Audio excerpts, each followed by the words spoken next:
Simpapa balu bila plateia na Manila Placago balu bila anayewo polovina Simpapa balu bila plateia na Manila Placago balu bila. Assalamualaikum warahmatullahi wabarakatuh. Kami dari kelompok 10 akan mempersembahkan video materi pembelajaran mengenai laporan keuangan sektor publik. Selamat menyaksikan. Tujuan dan fungsi laporan keuangan sektor publik. Yang pertama, kepatuhan dan pengelolaan. Yang kedua, akuntabilitas dan pelaporan retrospektif. Yang ketiga, perencanaan dan informasi otorisasi. Yang keempat, kelangsungan organisasi. Yang kelima, hubungan masyarakat. Yang keenam, sumber fakta dan gambaran. Bagi organisasi pemerintah, tujuan umum akuntansi dan laporan keuangan adalah: yang pertama, memberikan informasi yang digunakan untuk pembuatan keputusan ekonomi, sosial, dan politik, serta sebagai bukti pertanggungjawaban dan pengelolaan. Yang kedua, untuk memberikan informasi yang digunakan untuk mengevaluasi kinerja manajerial dan organisasional. Laporan keuangan untuk mendukung pembuatan keputusan ekonomi, sosial, dan politik tersebut meliputi informasi yang digunakan untuk membandingkan kinerja keuangan aktual dengan yang dianggar. Yang kedua, menilai kondisi keuangan dan hasil-hasil operasi. Yang ketiga, membantu menentukan tingkat kepatuhan terhadap peraturan perundangan yang terkait dengan masalah keuangan dan ketentuan lainnya. Yang keempat, membantu dalam mengevaluasi efisiensi dan efektivitas. Tujuan akuntansi dan laporan keuangan organisasi pemerintah. Yang pertama, memberikan informasi keuangan untuk menentukan dan memprediksi aliran kas, saldo neraca, dan ketentuan sumber daya finansial jangka pendek unit pemerintah. Yang kedua, memberikan informasi keuangan untuk menentukan dan perubahan-perubahan yang terjadi di dalamnya. Yang ketiga, memberikan informasi keuangan untuk memonitor kinerja, kesesuaiannya dengan peraturan perundangan kontrak yang telah disepakati, dan ketentuan lainnya yang disyaratkan. Tujuan laporan keuangan menurut SFAC nomor 4. Yang pertama, bermanfaat bagi penyusunan keputusan yang rasional. Yang kedua, untuk menilai pelayanan. Yang ketiga, menilai kinerja manajer organisasi. Yang keempat, memberi informasi tentang sumber daya ekonomi, kewajiban, dan kekayaan. Yang selanjutnya, informasi kinerja selama satu periode. Informasi cara memperoleh dan membelanjakan kas. Dan yang ketujuh, memberikan penjelasan dan interpretasi. Memakai laporan keuangan sektor publik, yaitu pembayar pajak, pemberi dana bantuan, investor, pengguna jasa, dan pemasok. Sedangkan menurut Antoni mengklasifikasikan pemakai laporan keuangan sektor publik yaitu lembaga pemerintah, investor dan kreditor, pemberi sumber daya, badan pengawas, dan konstituen. Sedangkan menurut Harli mengklasifikasikan pemakai laporan keuangan sektor publik yaitu anggota terpilih, masyarakat sebagai pemilih atau pembayar pajak, pelanggan atau klien, karyawan atau pegawai, dan pemerintah. Sedangkan menurut Borgonovi dan Anesi Pasina mengklasifikasikan pemakai laporan keuangan sektor publik yaitu masyarakat pengguna jasa publik, masyarakat membayar pajak, bank dan masyarakat sebagai kreditor pemerintah, investor asing, badan-badan internasional seperti Bank Dunia, dan lain-lain.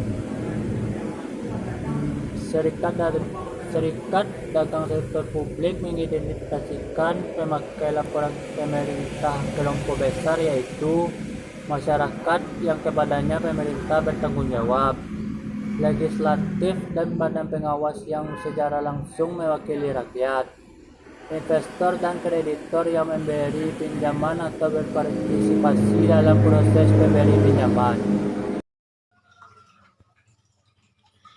ketiga, hak dan kebutuhan pemakai laporan keuangan pemerintah.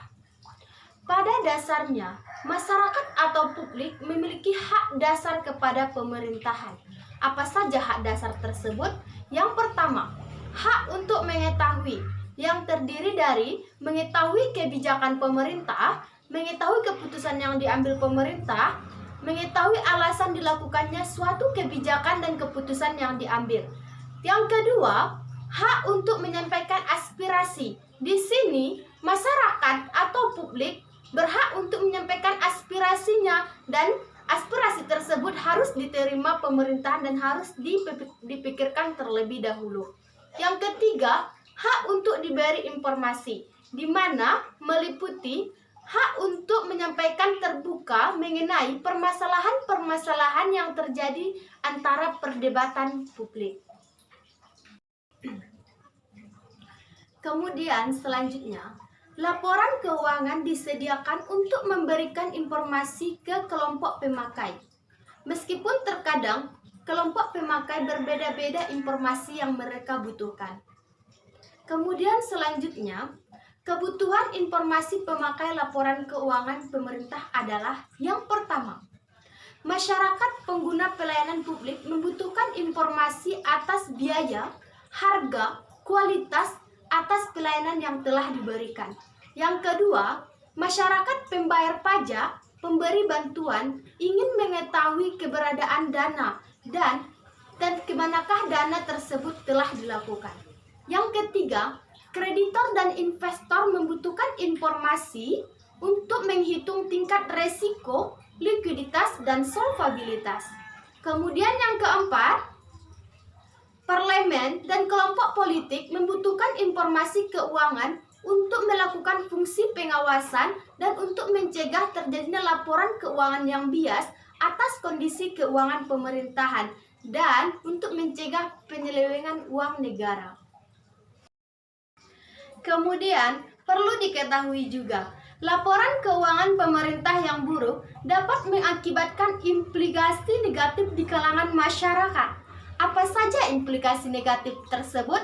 Yang pertama, menurunnya kepercayaan masyarakat kepada pengelola dana publik. Yang kedua, investor akan takut menanamkan modalnya karena laporan keuangan yang tidak dapat diprediksi yang berakibatkan meningkatnya resiko investasi. Yang ketiga, pemberi donor akan mengurangi atau bahkan menghentikan bantuannya. Yang keempat, keputusan yang diambil sangat buruk. Yang kelima, laporan keuangan yang tidak dapat mencerminkan kinerja aktual. Selanjutnya, saya akan menjelaskan mengenai siklus akuntansi keuangan sektor publik yang terdiri dari 3 tahap. Tahap dokumen, tahap pencatatan, tahap pelaporan.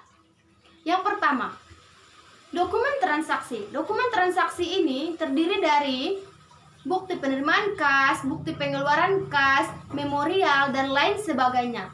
Kemudian ada namanya tahap buku jurnal, yaitu buku jurnal pengeluaran kas, buku jurnal penerimaan kas, dan lain sebagainya. Kemudian tahap yang ketiga yaitu buku besar. Ada namanya buku besar pembantu piutang, ada buku besar pembantu utang. Selanjutnya yaitu worksheet atau bisa dikatakan dengan kertas kerja. Dan yang terakhir adalah laporan keuangan, yang dimana laporan keuangan ini terdiri dari laporan realisasi anggaran, neraca, laporan arus kas, catatan atas laporan keuangan, laporan kinerja keuangan, dan yang terakhir laporan perubahan ekuitas. Itulah siklus akuntansi sektor publik. Demikianlah video pembelajaran kami mengenai materi laporan keuangan sektor publik. Semoga bermanfaat. Assalamualaikum warahmatullahi wabarakatuh. Sampai jumpa guys.